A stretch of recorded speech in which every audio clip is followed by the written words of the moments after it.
안녕하세요. 이지의 이지하게. 오늘은 사도행전 10장 말씀을 묵상해 보았습니다. 내가 아빠에게 가르쳐 준 것들이라는 책이 있습니다. 스페인의 어린이 책 작가이자 일러스트레이터인 미겔 탕코라는 사람이 만든 책인데요. 내용이 굉장히 재밌습니다. 아이의 시각에서 아빠에게 어떤 가르침을 준다라는 어떤 메시지를 던져주는 것 같은데요. 책의 내용은 이렇습니다. 그림책이라서 글이 굉장히 적은데요.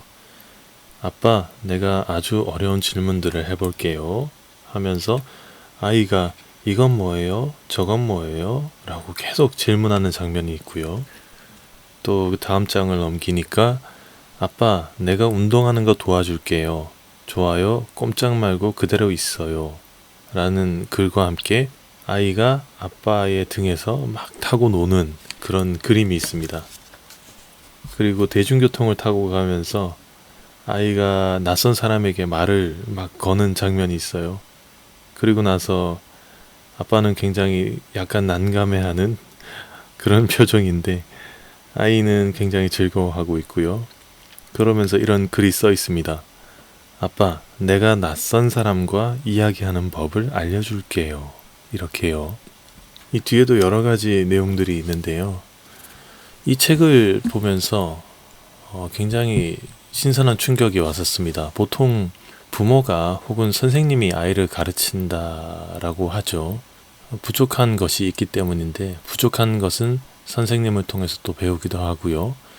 왜냐하면 아이들은 태어나면서부터 어떤 지식을 가지고 태어난 것이 아니니까 그냥 백지 상태로 세상에 나온다고 하죠. 그래서 부모는 하나부터 열까지 가르쳐야 되고요. 배운 것을 익히도록 또 돌봐줘야 되고 그렇게 훗날 사회생활을 할 수 있도록 기반을 다져주는 역할을 부모가 담당을 합니다. 이것은 기정사실이고 고정불변의 진리가 되겠습니다. 그런데 만약 아이에게 아무것도 가르치지 않는 부모가 있다면 잡혀가겠죠. 아이는 사회 규범을 알지도 못하겠고 질서도 알지 못하겠고 나중에 사회에서 살아가기는 어려울 것 같습니다. 그래서 보통 아이는 배우는 사람이고 그 기저에는 부족함 혹은 모자람이 있습니다. 반대로 가르치는 입장이라면 상대적으로 부족함이나 모자람보다는 가득 차 있거나 배움이 더 이상은 필요 없는 그리고 어떤 경지에 도달해 있는 그런 이미지가 있습니다. 그런데 방금 제가 소개해드린 이 책에서는 제목에서부터 알 수 있듯이 아이가 부모, 그러니까 아빠에게 무엇인가를 배우도록 한다는 것이 잊고 있었던 무엇인가를 깨닫게 하는 것 같았습니다. 사실 아이가 태어나면 애가 부모를 만든다라고 어른을 만든다라고 하는 말이 있죠. 그런 말처럼 막 아이가 태어나고 기를 때는 정말 아무것도 몰라요. 얘가 왜 우는지, 왜 떼를 쓰는지, 뭘 말하고 싶은지, 왜 자꾸 사고 치는지, 왜 자꾸 삐딱한지 도저히 이해가 되지 않죠. 그렇지만 점점 시간이 지나면서 하나 둘씩 알게 되는 거겠죠. 아이가 어떤 마음이었는지, 아이가 왜 그랬는지. 이 작가는 이 책을 통해서 우리가 가진 일반적인 인식의 한 면을 깨부셔서 깨우쳐 주는 것 같습니다. 부모도 아이에게 배운다라고 말이죠. 그리고 아이를 키우면서 부모도 계속 자라간다고 말입니다. 그러고 보면 한편으로는 우리가 자라면서 가진 인식적인 편견이나 사회적인 분위기나 관습에 길들여진 것이 있지 않을까 하는 생각을 잠깐 하게 됐습니다. 아이는 이래야 된다. 사람은 이래야 된다. 또 더 나아가서는 사회는 이래야 된다. 이런 식으로 말입니다. 그렇게 고정화를 시키고 그 틀 안에서 사람을 재단하고 사회를 재단을 합니다. 더 나아가서는 지식적인 면도 재단을 하죠.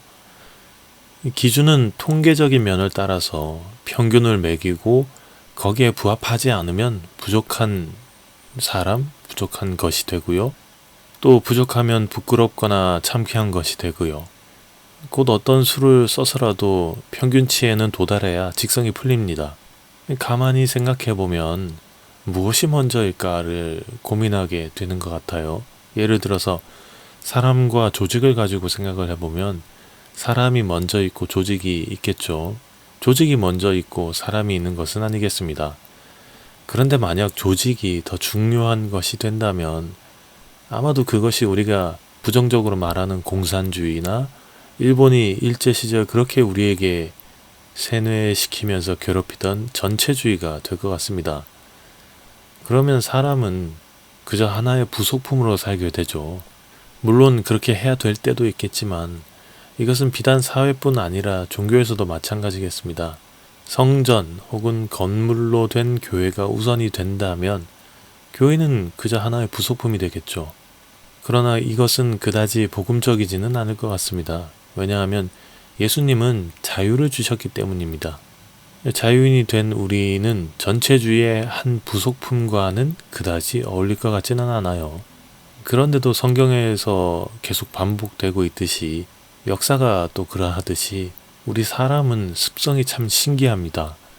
자유를 얻었는데 누군가가 지배하기를 바라는 마음이 그 내면에 깊이 자리 잡고 있어요. 누가 어떻게 하라고 해줬으면 좋겠고요. 세세한 지침을 주어서 그대로 하기만 하면 되는 그런 마음이 있어요. 왜냐하면 그러면 너무 편하니까요. 사실 자유가 없으면 편합니다. 왜냐하면 시키는 대로 하면 되니까요. 예를 들어서 군대 가면 다 주죠. 밥도 주고 옷도 주고 잠도 재워주고 뭐 얼마 안 되지만 돈도 주고 게다가 총도 줍니다. 또 일거리도 줘서요. 심심할 틈이 없습니다. 그런데 결정적으로 자유가 없죠. 이러면은 교회도 마찬가지일 것 같아요. 예수님은 우리 각자가 교회라고 하셨고 그리스도인 두세 사람이 모인 곳에 예수님도 함께 계실 것이다 라고 그렇게요. 이 말은 무엇을 하든지 어디에 있든지 예수 그리스도의 향기를 뿜어내면 된다라는 그런 말로 보이기도 합니다. 더 정확하게 말하면 예수님처럼 살면 되는 거겠죠. 연세대학교 명예교수이신 김영석 교수님이 얼마 전에 책을 내셨더라고요. 제목은 예수를 믿는다는 것인데요. 100년이 넘도록 살면서 예수님을 믿는다는 것이 무엇을 의미하는지를 곰곰이 관찰하고 고민하고 생각하면서 쓰신 것 같아요. 거기에 나오는 글귀를 하나 소개해 드리겠습니다. 기독교를 기성교회의 독점물로 삼는 것도 교회의 울타리 안에 가둬놓는 것도 옳지 않다는 생각이었다. 교회의 개선과 더불어 교회라는 울타리 밖에서도 기독교의 정신은 성장하며 열매를 거두어야 한다는 신념이다. 직장 생활과 현업에 시달리고 있는 사람들을 교회로 모으는 일도 중요하나 신부나 목사들이 군대로, 병원으로, 공장으로, 부둣가로 찾아가는 일은 더욱 중요하다.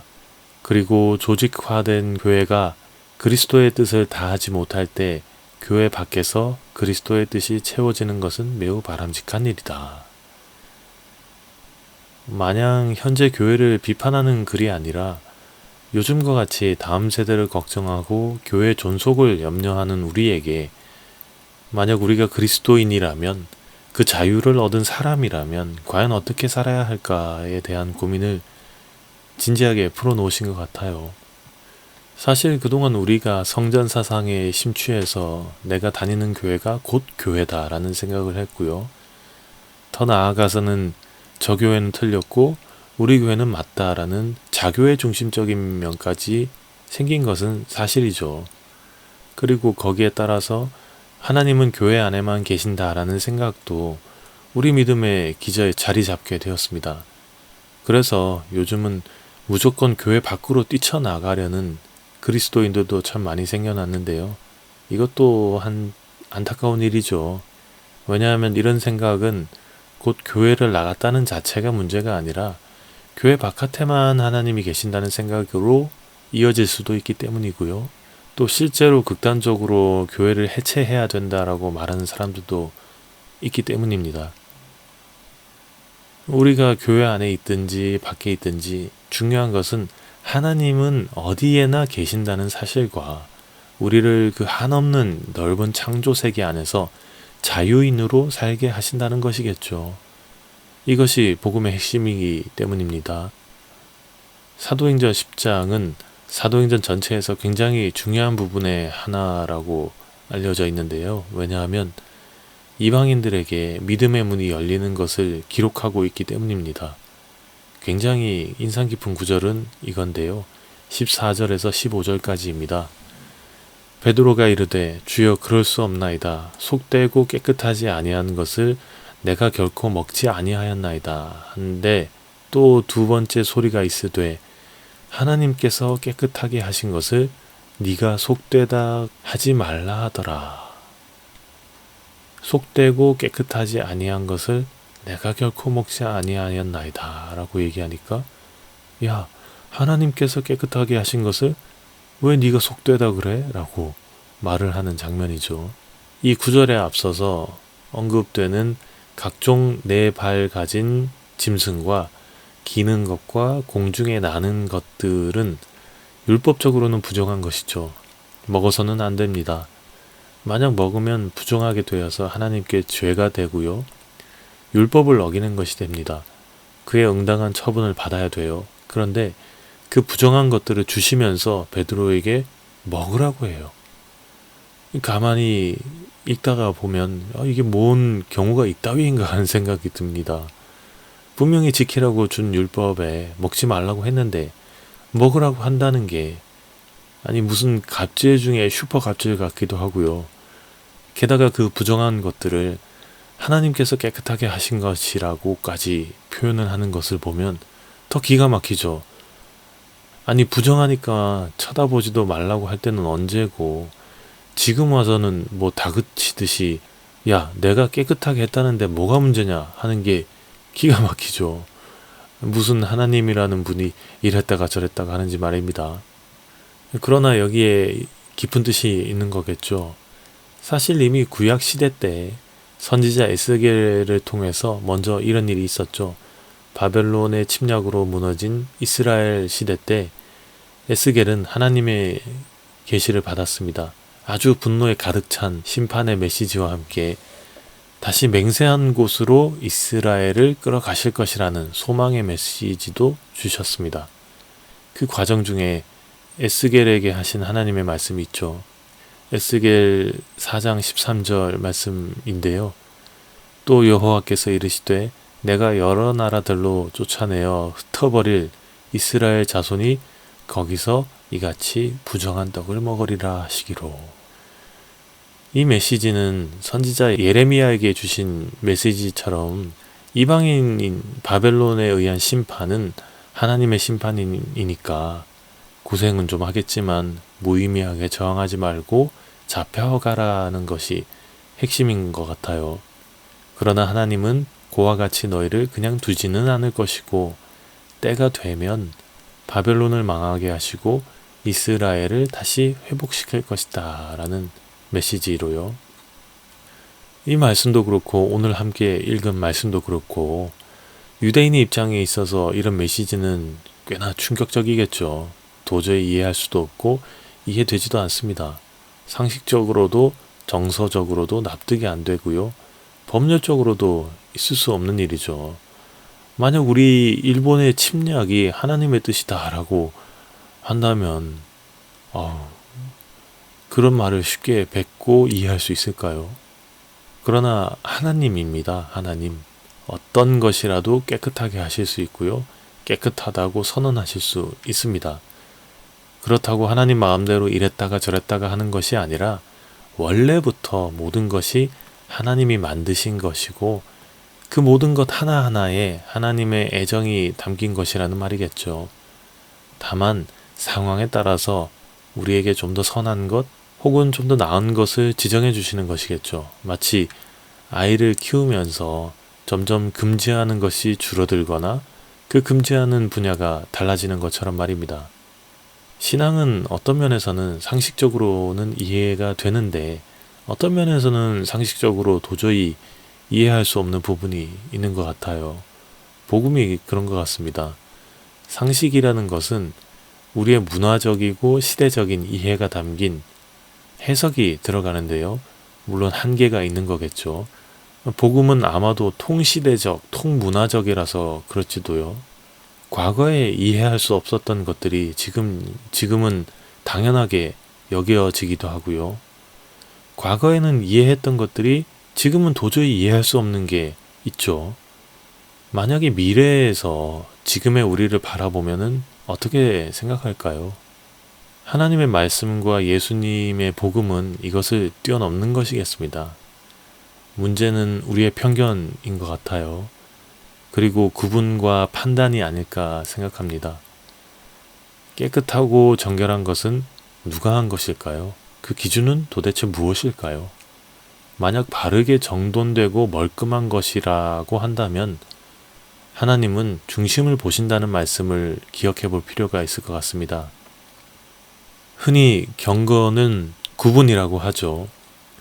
경건의 이유는 무엇일까요? 경건의 근거는 무엇일까요?